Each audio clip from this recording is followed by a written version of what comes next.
Hello everybody, it's TMOG 217. Today we're going to look at a special edition LEGO Toy Story set review. Today we're look at set number 7591, Construct a Zurg. This is a set that officially released on January 1st of 2010, contains 118 pieces and one minifigure. And I guess you could say this is based off of Toy Story 2. So here we have the evil emperor himself in brick-built form. Now, keeping in mind that this set is from 2010, of course there's going to be a few nitpicky issues that were build techniques from then. So we'll get those out of the way. First issue being stiff arm joints.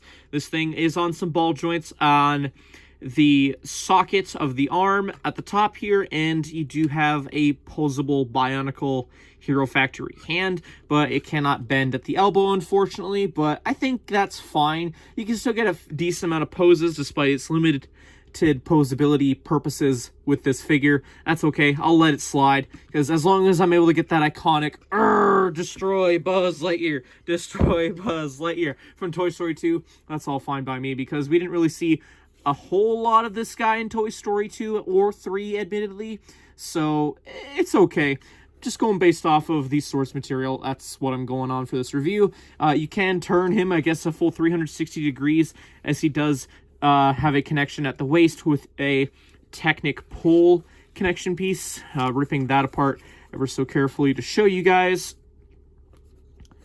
You can kind of see what I'm talking about, and that just goes through this whole skirt build, I guess. That, as you guys can see, the one annoying thing is it is a little top heavy, so when you're picking it up, it will lean more towards whatever way you have the blaster pointed at. I do like that this set uses absolutely no stickers in this set. The printed Z and the printed mouth, great additions. Like, there's not really a whole lot of detail you could add for this figure, except maybe a Zurg vision at the back of the head, but that's maybe asking a little bit much. You also get a special molded horn piece that is exclusive just to this set. I kind of like how this whole little head is brick built. It was pulled off very nicely, surprisingly. And the only thing I guess would be a real concern for me with this set is the construction paper fabric cape, which did come in some fancy cardboard packaging of sorts, which was nice for an unboxing experience, but still threw me off at first. But yeah, it's just one whole piece that has two colors on it, so don't get that crinkled, because I'm pretty sure that's an expensive cape to replace. Anywho, moving on to the cannon. Oh man, it connects, it's actually brick built into the body. If I can lift this up ever so carefully so you guys can see that connection. Right there, you got that tube that's connected via a Technic piece. And I guess this is the old Bionicle launcher, which is weird. I'm not too sure if this is an exclusive print. I'm willing to bet, because it does look like something that was out of the movie. Kind of cool, because you can kind of twist the dial, I guess, a little bit. It just is a little loose for my liking. Again, 2010 excuse. But you do have the ability to fire this, as there are some Bionicle ball joints. Now, I guess how this works is you push the, like right where my thumb is, you want to push down and it'll fire off, and it's spring loaded. I think you can hold it to like 3 of these little ball pieces, which is fine, which does bring up a little point, I guess. Why don't we have a backpack? There's like a backpack, right, in the movie?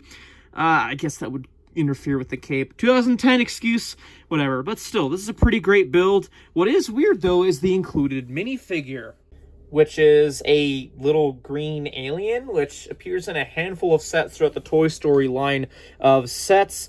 Only thing really making this figure unique to the Toy Story sets is the torso print, as there were more different variants created with the CMF line and the Toy Story 4 line of sets, as well as Duplo, I guess, if you want to count that. But yeah, it's a weird inclusion. A part of me would have thought that they would have included a Zurg minifigure for a Construct a Zurg, something like that. Green alien just seems a little weird.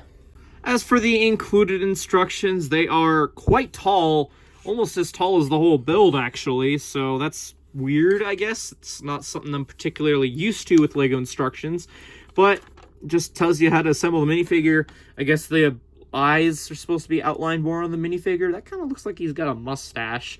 Weird. But yeah, just pretty simplistic building techniques overall. Nothing too complex about it. Again, this is rated for ages 7 to 14. We'll flip it all the way to the back. You can see just how to fire that ball launcher that I showed off earlier. some advertisements for other Lego Toy Story themed sets, as well as a buildable Buzz Lightyear figure. Oh, that's cool. And more sets like there, especially the exclusive Zurg figure that should have been included in this set. And just a parts listing, advertising for Lego Club, and a win at the back. In terms of extra parts, this is all that I got in my copy of the set. Overall, I think this is a great set from 2010. Sure, it's got its limitations with the posability, but to be fair with what you have to reference it to, there's not much they could have really added to it besides maybe more posable arms, maybe a attachment for the balls at the back, but that would have messed with the capes. But overall, I feel like this is more worthwhile if you want to add this to put on display. If you're buying this for play, you might not have as much fun because this thing just is built for display, if I'm being honest. The minifigure inclusion is a bit weird, and it's not going for too much on the aftermarket. It's going for about 55 Canadian dollars as of the time of this recording in a sealed state, so it's not too bad compared to the counterpart that you absolutely are going to need if you buy this, which is Buzz Lightyear himself. But anywho, that's a review for another day. Anyways, that's it for this review. Let me know your guys' thoughts in the comment section down below. If you enjoyed this review, make sure to hit that like button, subscribe if you are new to the channel, and hit that bell notification. That way you'll be notified for future uploads. Till then, I'll see you later. Bye-bye.